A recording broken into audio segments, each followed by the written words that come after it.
Cristina, con toda esa experiencia profesional que tienes y los países en donde has vivido y en donde has trabajado, pues realmente creo que tienes todo este conocimiento para hablarnos de cómo el mercado se ha adaptado y los consumidores también, porque en cada rincón del mundo se comportan de una manera diferente y consumen de una manera diferente. ¿Qué fue lo que tú descubriste?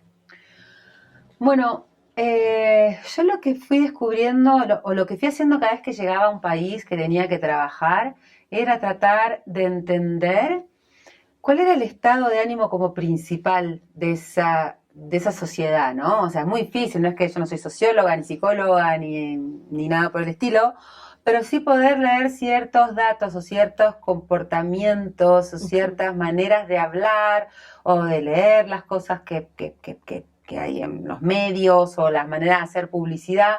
Y eso me lleva a encontrar como cuál es el sentido del humor predominante que veo en las comunicaciones en la calle o que se pueden transmitir de esta sociedad, ¿no? Eh, por ejemplo, en Argentina eh, hay un sentido del humor muy nostálgico. El tango es algo que a nosotros nos representa y es algo que es del país más psicoanalizado del mundo también. O sea, como que hay Mucha raíz ahí. mucha raíz enraizada ahí y como que la manera de comunicar a veces tiene que ser como hasta desafiante, a ver si te desafío y entendés lo que te digo y te hago pensar en la manera en que te estoy comunicando lo que tengo para ofrecerte, ¿no?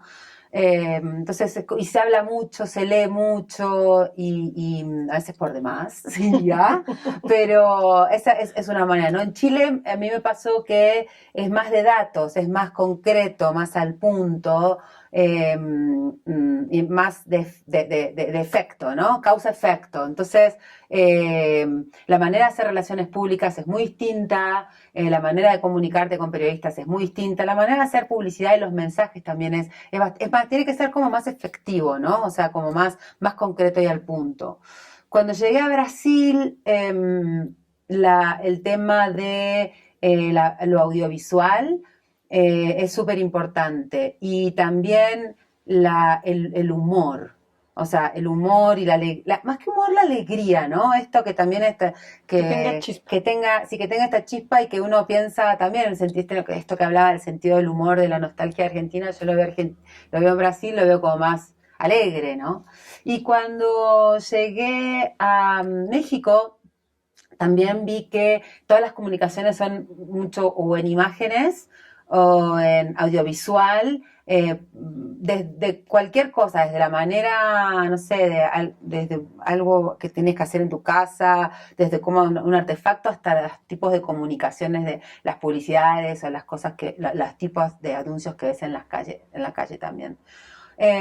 Como yo cuando pregunté una vez cómo se estudiaba, me contaron las monografías, la manera de aprender. Es muy importante identificar cómo aprendemos como personas, ¿no? Como humanos, cómo incorporamos nuevos conocimientos.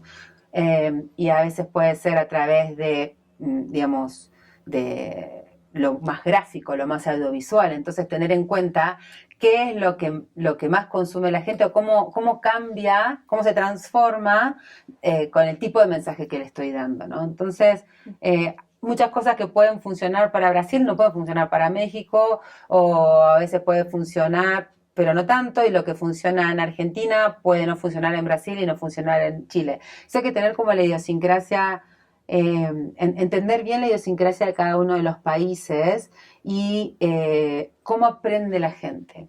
Cómo transforma de pensamiento a acción es súper importante. Para mí, todos los que hacemos marketing y comunicación tenemos que entender eso, no sé, incorporar como materias de psicología behavioral, o sea, de cómo nos comportamos, cómo tomamos decisiones, qué tipo de mindset tenemos un mindset más fijo, tenemos un mindset de growth, el público al que le estoy hablando, aparte de la nacionalidad que tiene, cómo capta y cómo transforma, ¿no? Entonces, eso para mí fue súper importante, identificar en cada uno de los países, trabajar localmente los contenidos, porque cuando está la representación de la idiosincrasia me parece que se permea más.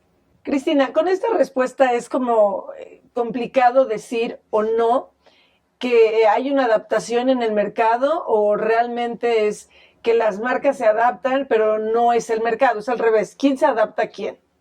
Las marcas tienen que adaptarse a los fenómenos las marcas globales tienen, está este fenómeno que es lo local, que es, o desde lo local, que yo prefiero que sea desde lo local a lo global, que de lo global a lo local, porque ya viene como preseteado, ¿no? Muchas veces es, digamos, se trabaja con casas matrices que se baja y está bien, o sea, y si está la libertad de adaptar para que realmente haga resonancia a la gente y no sea algo que no, esto no lo entiendo por qué, o sea, qué significa cuando tengo que, cuando para incorporar algo tengo que traducirlo mucho, a veces lo perdemos al consumidor.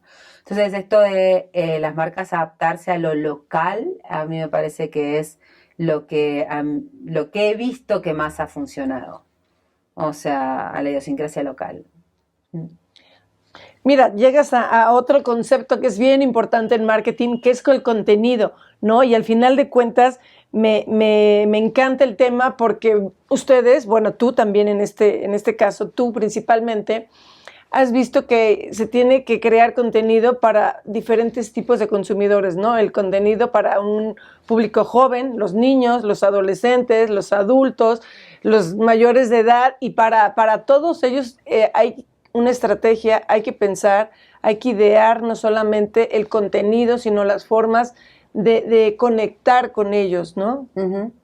Sí, te diría que en cualquier industria pasa eso. O sea, por ejemplo, en el tiempo que yo trabajé en e-commerce, teníamos que tener en cuenta, digamos, qué tipo de contenido era relevante para la persona para saber cómo usar algo, por ejemplo, ¿no? Entonces, está la generación de distintas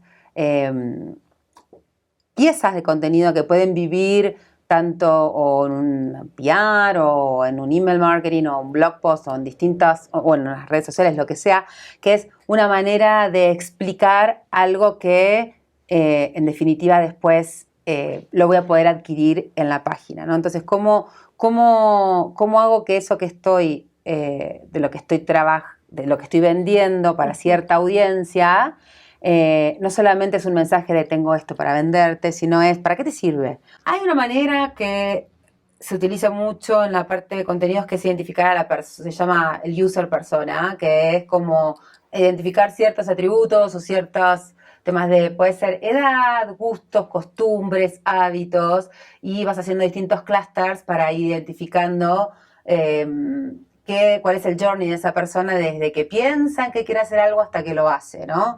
¿Qué lee, qué estudia, qué hace el fin de semana, qué hace a la tarde, qué le gusta trabajar, cómo va, bueno, hoy cómo va el trabajo, difícil, pero quería decir si va manejando, si va caminando, si va en bicicleta, o sea, como distintos hábitos y se van construyendo estas personas de acuerdo a la categoría que estoy trabajando, ¿no? Porque claro, puede haber una multiplicidad de personas y no es como estratificar y decir, bueno, este es el label, le pongo una etiqueta a esta persona y esta persona es así. No, no es eso, sino que se trata de crear estos user personas para que pueden ser los consumidores de mi marca, que lo hago a través de entrevistas de presenciales o encuestas, donde voy formando cuál es la personalidad que tiene este grupo, ¿no? Entonces puedo ir generando contenidos de acuerdo a este perfil, ¿no? Si, no sé, te voy a poner un ejemplo mío. A mí me gusta viajar mucho, me gusta estar con la gente de los lugares, me gusta mucho la cultura, me gusta la música,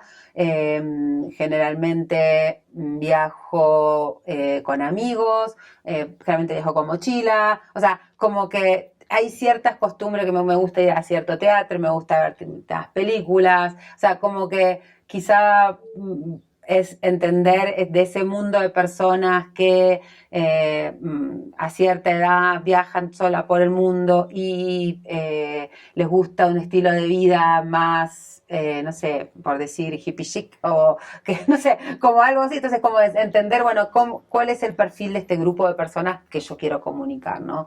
Si, o sea, cuando lo pongo como ejemplo personal como para... digamos, no hablar de otro grupo, digamos, como para decir algo como un ejemplo bien concreto, ¿no? Claro, mencionas algo que yo creo que marketing tiene que estar muy consciente de los gustos del consumidor. Así de sencillo. Y tiene que conocerlos, sí, tiene que conocer que, por lo menos de lo que está ofreciendo, qué es lo que el consumidor le es relevante, digamos. Cristina, ya para finalizar, me gustaría que nos contaras si de alguna manera en estos factores de marketing, pues tanto hábitos como comportamientos del consumidor es una nueva forma de entenderlos, de conocerlos, porque pues estamos hablando que ya nos enfrentamos a nuevos consumidores. Cuanto más conozcas a tu consumidor, eh, cuanto más conozcas los gustos, los hábitos, dónde está, qué necesita y cuándo lo necesita, mejor te va a ir, siempre, siempre, siempre. Es constante el estar observando y viendo y haciendo experimentos y viendo de qué manera llegamos mejor. Pero, digamos, como broche diría que cuanto más conozcas a tu consumidor, mejor va a salir tu campaña o lo que tengas para decir.